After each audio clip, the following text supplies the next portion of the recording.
तो सांग मैंने आज आप लंच देखुं किंतु प्रथमे मु भाभी कि फूलकोबी की रोसई करी भाविली ना आज आमिष ना नहब से बाबू को मार्केट पठे देती धरिकी पलि आसते लुणी माछ आज एक्चुअली पुष मास रविवार माँ को ओषा से खाइबे ना बाबा भी खाइबेनि केवल यांकर मोर खाइबू अल्प माछ आसला प्रथम माछ को भाजिकी रखीदेली तरकारी करी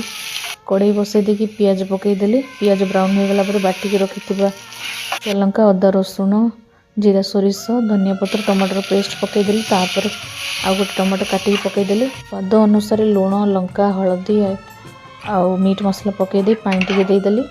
टिके भलसे फुटे आसला भाजिकी रखी माछ सबको पकईदेली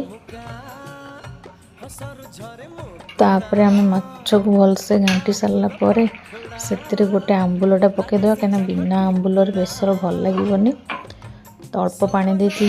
जेहेतु दुई जन घोड़े रखीदेली पानीटा कमीगला धनिया पत्र काटिकी रखी पकईदेली एबे पूरा हमर माछ बेसर रेडी हो गला तो साइड रे भात भी फुटी आसला भात को मुझे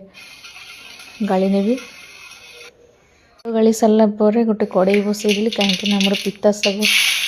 थिला तो पिता शाग भाजी बोली तो फुटण पकई सारा कटा पियाज छेचा रसुण और कंचा लंका पकईदेली हल्का ब्राउन हो गला काटिकी रखी पिता शाग को पकईदेली जेहेतु दुई जन आपन को कहूँ तो से क्वांटिटी बहुत ही कम तो पिता शाग बहुत भल लगे आपको केमती लगे कमेंट निहाती जनइबे तो शाग भजा सरीगला बसी पड़ली मु खाइबापी